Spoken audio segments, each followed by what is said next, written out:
Ubusobanuro bw'inzozi zifitanye isano no kurota inka. Inka mu mico y'ibihugu bitandukanye ni itungo ryororwa kugira ngo ritange umusaruro w'amata, ifumbire, kubyara izindi nka cyangwa zikorwa kugira ngo zitange inyama twebwe abantu turya. Ariko ntabwo twakwibagirwa ko hari ahantu nanone inka ifatwa mu buryo butandukanye n'ubu. Mu bice bimwe na bimwe inka ifatwa nk'itungo ry'icyubahiro ku buryo umuntu ukunda umuha inka nk'ikimenyetso cyo gushimangira ubucuti mufitanye. Mu mico imwe n'imwe inka ifatwa nk'ikimenyetso cy'ubukungu, cyangwa inka igakoreshwa mu mihango yo gusaba no gushyingira umugeni. Uretse ibi hari n'aho byafashe indi ntera, inka bakayifata nk'imana, bakayisenga ndetse bakayitura n'amaturo. Mu rugendo dukomeje rwo gusobanura ubwoko bw'inzozi zinyuranye, hari abakunzi bacu badusabye ko twazabategurira ikiganiro kigaruka ku busobanuro bw'inzozi zinyuranye umuntu arota abona inka mu buryo butandukanye. Niyo mpamvu twumvise ibyo mwadusabye tukaba tugiye kubagezaho ubusobanuro bw'inzozi zifitanye isano no kurota inka. Iyi ni Ingando online muteze amatwi, kandi mpaye ikaze wowe udukurikiye ari bwo bwa mbere, nawe udukurikiye waramaze gukora subscribe, nawe utarayikora ariko ukaba ukunda ibiganiro tukugezaho. Ikaze mu kiganiro Ingando online, hamwe natwe hari ikintu gishya cyo kwiga. Mu gutangira ubusobanuro bwacu, reka duhere ku kurota ubona inka mu nzozi ariko nta kindi kidasanzwe yakoze. Mu gihe urose ubona inka mu nzozi ariko ukaba wabonye nta mwihariko runaka ifite nko kuba ibyibushye, inanutse cyangwa irwaye, aba ari ikimenyetso cyiza cyane. Biba bisobanuye ko mu minsi iri imbere uzagira intsinzi mu byo ukora, mu byo uteganya, cyangwa ukaba ugiye kubona akazi kazajya kaguhemba umushahara uri ku rugero runaka rushimishije. Kurota inka muri ubu buryo ni ikimenyetso cy'ubutsinzi no kujya mbere. Icya kabiri, kurota ubona inka iri kurisha ubwatsi ariko ikaba iri kure yawe. Inzozi nk'izi zo zisobanuye ko uri umuntu uhuze cyangwa ufite akazi kenshi ugomba kwitaho no kurangiriza igihe.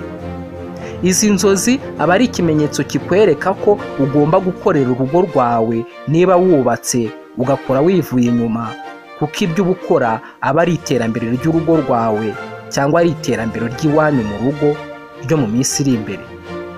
Icya gatatu, kurota inka zigukurikiye ariko zitarimo kukwirukankana. Rimwe na rimwe hari igihe turota ibintu bitwereka ibimenyetso by'ibintu bizaba mu gihe kiri imbere.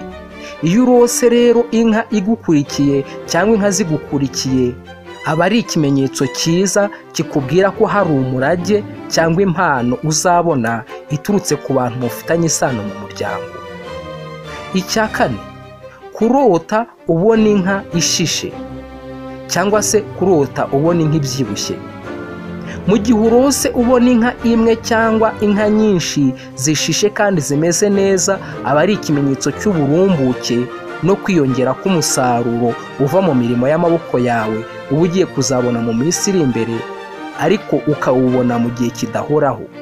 Urugero, ushobora nko kuba ugiye kujya mu mahugurwa azamara igihe runaka aho uzabona amafaranga menshi utari witeze, cyangwa ukaba ugiye kubona urwunguko mu gihe runaka ku bintu ucuruza, cyangwa kwiyongera k'umusaruro uva mu buhinzi mu gihe cy'umwero w'imyaka.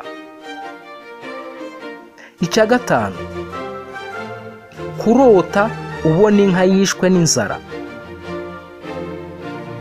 Mu gihe wari uryamye ukaza kurota ubona inka inanutse, imeze nabi kandi yishwe n'inzara, aba ari ikimenyetso gihishura ko hari igihombo uzahura nacyo mu minsi iri imbere.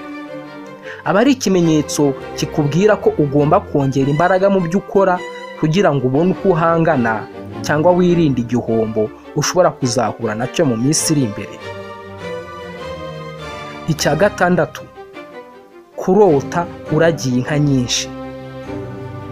Kurota ubona uragiye ubushyo ni ikimenyetso kibi kigaragaza ko hari abantu bagufitiye ishyari kandi bashaka kwangiza ibintu byose umaze kugeraho kugira ngo usigare uri umukene, bityo byangiza isura nziza wari ufite muri rubanda.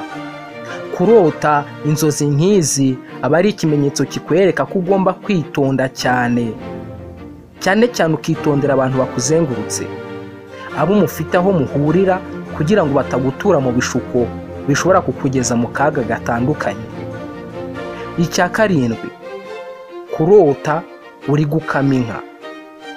Izi nzozi nazo zivuze ko hari ikintu cyiza uba warategereje igihe kirekire kikaba kigiye kukugeraho, ariko ushobora no kurota ubona undi muntu ari uri gukama inka.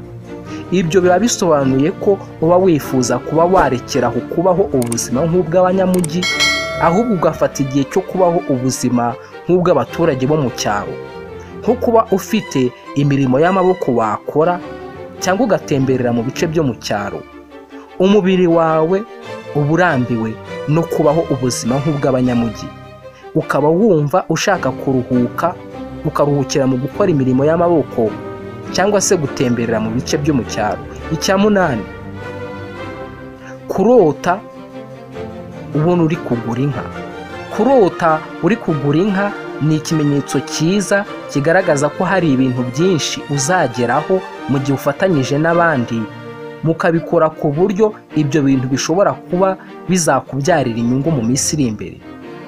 Gusa kurota ugura inka nanone bishobora gusobanura ibyishimo n'umunezero mu muryango wawe, cyangwa bigasobanura gutandukana kw'abakundana. Icya cyenda, kurota uri kugurisha inka.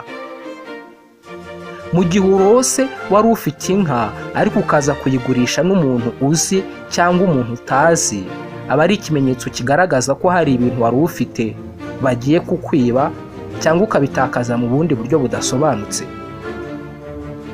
Aha bashobora kukuriganya cyangwa ugasanga ni wowe ubwawe uri gukoresha umutungo wawe mu buryo butabyara inyungu, ukawukoresha mu buryo bwo kuwusesagura.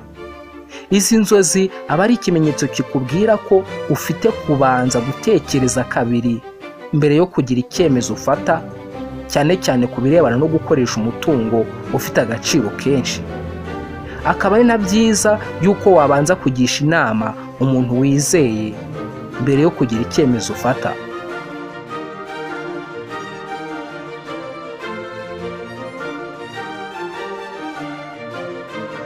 Icya cumi, kurota uhinduka inka.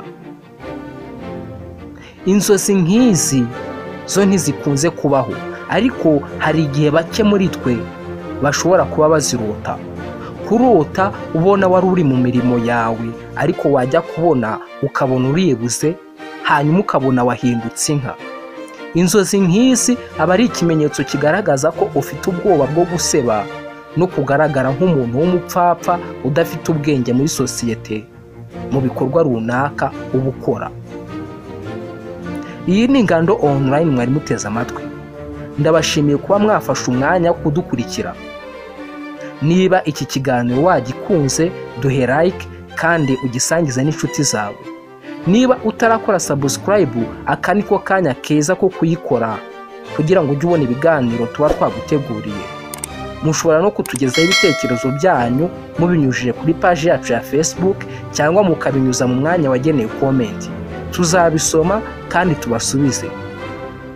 Mwakoze kudukurikira, mugira amahoro y'Imana naho ubutaha.